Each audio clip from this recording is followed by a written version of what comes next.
तो नमस्कार, पितृदेवों की जय। आपका मेरे चैनल हम लोग आजकल पर स्वागत है। आज के ब्लॉग में मैं कुछ पंडितों और कथाओं के आधार पर पितृपक्ष पर श्राद्ध कर्म के बारे में बताऊंगा। दोस्तों, हिंदू धर्म में पितृपक्ष या श्राद्ध को बहुत ही महत्वपूर्ण माना जाता है। पितृपक्ष हर साल भादो माह की पूर्णिमा से शुरू होकर आश्विन माह की अमावस्या तक 16 दिनों तक होते हैं। श्राद्धों के अंतिम दिन को सर्वपितृ अमावस्या कहते हैं। इस वर्ष यह पितृपक्ष 29 सितंबर पूर्णिमा से शुरू होकर 14 अक्टूबर को सर्वपितृ अमावस्या तक रहेगा। पितरों की आत्मा की शांति के लिए साल में 16 दिन तक श्राद्ध कर्म किए जाते हैं। इन 16 दिनों को पितृपक्ष कहा जाता है। पितृपक्ष के दौरान अपने पूर्वजों को श्रद्धा पूर्वक याद करके उनका श्राद्ध कर्म किया जाता है। पितृपक्ष में पितरों को तर्पण देने और श्राद्ध करने से उनको मोक्ष की प्राप्ति होती है। श्राद्ध कर्म अपने पितरों के प्रति सम्मान करने का भी एक अवसर है। हिंदू धर्म के अनुसार घर के मुखिया या प्रथम पुरुष को पितरों का श्राद्ध करना चाहिए। पिता का श्राद्ध पुत्र को ही करना चाहिए। इसके अलावा पौत्र और नाती भी तर्पण कर सकता है। श्राद्ध कर्म 3 पीढ़ियों का ही होता है, जिसमें मातृकुल और पितृकुल, नाना और दादा दोनों पक्ष शामिल होते हैं। दोस्तों, इस वीडियो में आगे मैं यह भी बताऊंगा कि वह पवित्र 5 तीर्थ कौन से हैं जहां पर श्राद्ध देने के लिए लोग पवित्र नदियों के तट पर अपने पितरों के तर्पण के लिए जाते हैं, जहां स्नान करने का विशेष फल मिलता है। मगर जो लोग घर पर ही श्राद्ध करते हैं, उन्हें प्रातः काल नित्य कर्म से निवृत्त होकर स्नान आदि करके ईश्वर भजन के पश्चात अपने पूर्वजों का स्मरण एवं प्रणाम करना चाहिए। अपनी सामर्थ्य के अनुसार किसी विद्वान ब्राह्मण को आमंत्रित करके उन्हीं से पूर्वजों के लिए श्राद्ध व तर्पण कराएं। वह ब्राह्मण को भोजन कराएं तथा पितरों को चढ़ाए हुए भोग को प्रसाद रूप में ले लें। श्राद्ध के लिए आवश्यक सामग्री में गंगा जल, शहद, दूध, सफेद वस्त्र, तिल, जौ, कुश, सफेद फूल, धूप, चंदन, फल व मिठाइयाँ मुख्य हैं। जो लोग घर पर स्वयं पितरों का श्राद्ध व तर्पण करते हैं, वह सुबह नित्यक्रम स्नान आदि करके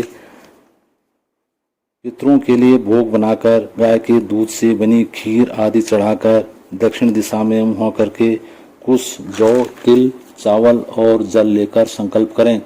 आप जिस पितृ को श्रद्धांजलि दे रहे हैं उससे जुड़े मंत्र का उच्चारण करें।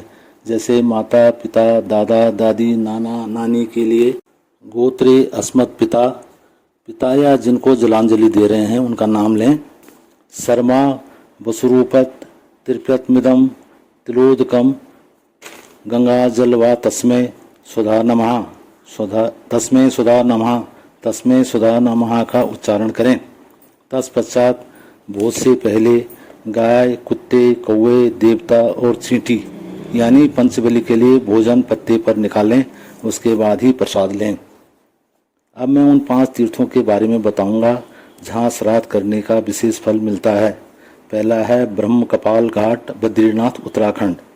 कहा जाता है कि शिव जी को भी ब्रह्म पापों से यही मुक्ति मिली थी। यह भी कहा जाता है कि जो यहाँ श्राद्ध करता है उनके पितरों की आत्मा को मुक्ति मिल जाती है और उनको अन्यत्र श्राद्ध करने की जरूरत नहीं पड़ती। दूसरा तीर्थ है गया, बिहार। मान्यता है कि यहाँ श्राद्ध करने से पूर्वजों को वैकुंठ धाम की प्राप्ति हो जाती है। तीसरा है प्रयाग, उत्तर प्रदेश। तीर्थों में सबसे बड़ा तीर्थ प्रयाग को माना जाता है। यहाँ गंगा, जमुना और सरस्वती नदियों का पवित्र संगम है। चौथा लोहागढ़, राजस्थान। कहा जाता है कि इस पवित्र तीर्थ स्थल पर श्राद्ध कर्म से भी विशेष फल की प्राप्ति होती है। 5वां स्थान है हरिद्वार, उत्तराखंड। मान्यता है कि यहाँ स्नान मात्र करने से ही समस्त पापों का नाश हो जाता है। वैसे तो यहाँ साल भर श्रद्धालुओं की भीड़ रहती है, लेकिन पितृपक्ष के समय यहाँ जनसैलाब बहुत बढ़ जाता है। यहाँ श्राद्ध कर्म करने से दुगना फल मिलता है व पितरों को मोक्ष की प्राप्ति होती है। दोस्तों, वैसे तो पितृपक्ष के दौरान नया काम या नया सामान लेने के लिए कहीं भी साफ मनाही नहीं है। फिर भी बहुत से लोग मानते हैं कि इस दौरान घर में नया सामान या कार्य करने से पितृ नाराज हो जाते हैं।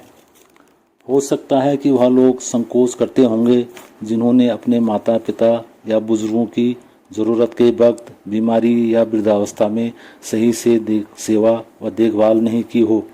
और चूँकि मान्यता है कि पितृलोक श्राद्ध पक्ष में पृथ्वी पर आते हैं और वह अपने बच्चों के शान शौकत देकर नाराज हो जाएंगे। या यह भी हो सकता है कि नया काम व नया सामान के घर में आने से पितृपक्ष में पितरों के श्राद्ध कर्म में ध्यान नहीं लग पाता हो। वरना कौन पितृ अपने बच्चों के अच्छे कर्म और संबंधता से नाराज होंगे। हालांकि इस संबंध में अलग अलग विचार हो सकते हैं। दोस्तों, यदि आपने मेरे चैनल को अभी सब्सक्राइब नहीं किया है तो कृपया सब्सक्राइब कर दें और लाइक और कमेंट भी करें तथा बेल आइकॉन भी दबा दें। धन्यवाद। नमस्कार।